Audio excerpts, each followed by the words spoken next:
உங்கள் தமிழன் ஃப்ரேம் சேனலுக்கு வரவேற்கிறேன். இந்த வீடியோவில் ஃப்ரீடம் அப்படின்ற ஒரு மலையாள மூவி, இது ஏற்கனவே வந்து தியேட்டரில் ரிலீஸ் ஆயிடுச்சு. ஆனால் மலையாளத்தில் ரிலீஸ் ஆச்சு. இப்போ வந்து ஜியோ ஹாட்ஸ்டாரில் வந்து ஓடிடியில் தமிழில் டப் பண்ணியே ரிலீஸ் பண்ணியிருக்காங்க. ஸோ இந்த படத்தை பற்றி தான் இந்த வீடியோவில் நம்ம இன்னைக்கு பார்க்க போகிறோம். இந்த படத்தினுடைய டைரக்டர் வந்து மார்ட்டின் ஜோசப். இவர் வந்து ஜீத்து ஜோசப்னுடைய சிஷ்யன். இந்த படத்தினுடைய ஒன்லைன் என்னன்னு இப்போ நம்ம பார்க்கலாம். அதாவது அப்பதான் ஃப்ரெஷ்ஷா ட்ரைனிங் முடிச்சுட்டு கேரளாவில் வந்து ஒரு இன்டீரியரான ஒரு கிராமம் சொல்ல முடியாது, ஒரு சிட்டின்னு சொல்லும் போது ஒரு மிடிலான ஒரு ஏரியாவில் வந்து எஸ்ஐயா போஸ்டிங் ஜாயின் பண்ண நம்ம ஹீரோ வராரு. அந்த ஸ்டேஷன் எப்படின்னா வந்து அந்த ஊரே வந்து ஒரு பீஸ்ஃபுல்லான ஒரு ஊர், எந்த வித பிரச்சனையுமே இல்லாத ஒரு ஊர். ஏன்னா அந்த ஸ்டேஷன்ல வந்து அதனால இன்னும் இன்ஸ்பெக்டர் யாருமே அலாட் பண்ணாம இருக்காங்க. இவர் எஸ்ஐயா போறாரு. போய் அங்க போனா வந்து அந்த போலீஸ் ஸ்டேஷனோட சூழ்நிலையே வந்து ரொம்ப அமைதியா, ஒரு எப்படி ஒரு போலீஸ் ஸ்டேஷன் இருக்கணும், அப்படியே ஜீப் வச்சு அங்கங்க வச்சு அடிச்சுக்கிட்டு அந்த மாதிரிலாம் இல்லை. அப்படியே பீஸ்ஃபுல்லா இருக்கு. ஒரு 4-5 போலீஸ் மட்டும் இருக்கிறாங்க. அவங்க எல்லாரு கூடயுமே ரொம்ப ஃப்ரெண்ட்லியா இவர் பழகுறாரு. இப்படி போயிட்டே இருக்கும்போது என்ன பாத்தீங்கன்னா, அது வரைக்கும் பிரச்சனையே இல்லாத ஊர்ல இவர் போனதுக்கு அப்புறமேட்டு ஒரு கொலை நடக்குது. ஸோ அந்த கொலையை இன்வெஸ்டிகேஷன் பண்ணி கண்டுபிடிக்கிறதுக்குள்ளேயே வந்து அந்த ஊர்ல கொஞ்சம் பிரபலமான ஒரு ஃபினான்ஸ் கம்பெனியில வந்து ஒரு கொலை நடக்குது. ஸோ அதுக்கப்புறம் பார்த்தீங்கன்னா மறுபடியும் ஒரு கொலை நடக்குது. ஸோ வந்து இவருக்கு ஒன்றுமே புரியலை, எப்படி ஏன் இந்த கொலை இதெல்லாம் ஏன் திடீர்னு இந்த ஊருக்குள்ள நடக்குது. கூட வேலை பார்க்குற போலீஸ் அவங்க அதிகாரிங்க அவங்களே சொல்றாங்க, என்ன சார் நீங்க வந்த ராசியோ என்னன்னு தெரியல, தொடர்ந்து இந்த ஊர்ல இந்த மாதிரி நடந்துகிட்டே இருக்கு அப்படின்னு சொல்றாங்க.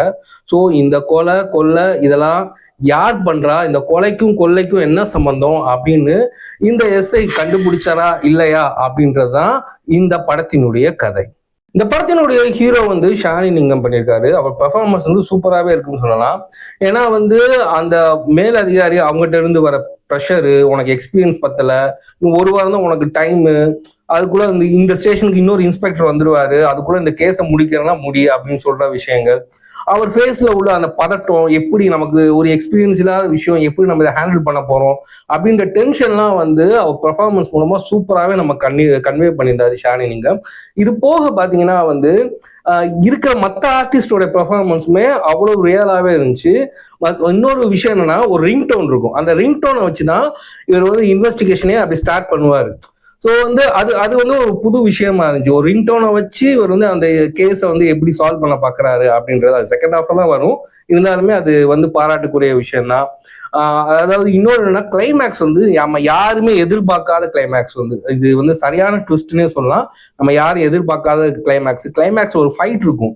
அதாவது சுத்தி இருக்க ப்ராப்பர்ட்டியை வச்சே வந்து அந்த ஃபைட்டை ஃபுல்லா வந்து பண்ணியிருப்பாங்க. அதெல்லாம் சூப்பர்னே சொல்லலாம். இன்னும் கொஞ்சம் லாஜிக் பிரச்சனை எல்லாம் இருக்கு. என்னன்னா வந்து இந்த அருண் அன்பு அப்படின்றவங்க 2 பேர் இறந்து போயிடுவாங்களா ஃபர்ஸ்ட் ஹாஃப்ல. ஸோ வந்து அவங்க 2 பேர் இறந்தோடனே அவங்க யாரு அப்படின்றத வந்து போலீஸ் வந்து சொல்லுவாங்க.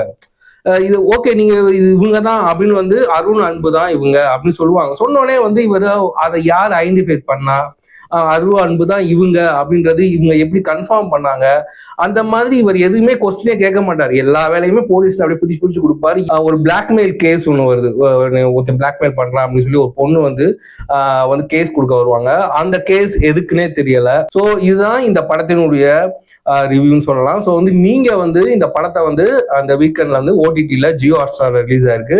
ஸோ இந்த ஃப்ரீடம் படத்தை வந்து நீங்க பார்த்து என்ஜாய் பண்ணுங்க. இந்த படம் எப்படி இருக்கு அப்படின்றதையுமே உங்க ரிவ்யூ மூலமா எனக்கு கமெண்ட்ல சொல்லுங்க. எங்களுடைய தமிழன் ஃப்ரேம்ஸ் உடைய ரிவ்யூ எப்படி இருக்குன்றதையுமே நீங்க வந்து உங்க கமெண்ட்ல சொல்லுங்க. மறுபடியும் உங்களை அடுத்த வீடியோல சந்திக்கிறேன். அது வரைக்கும் டாடா பாய் அண்ட் ஜெய் ஹிந்த்.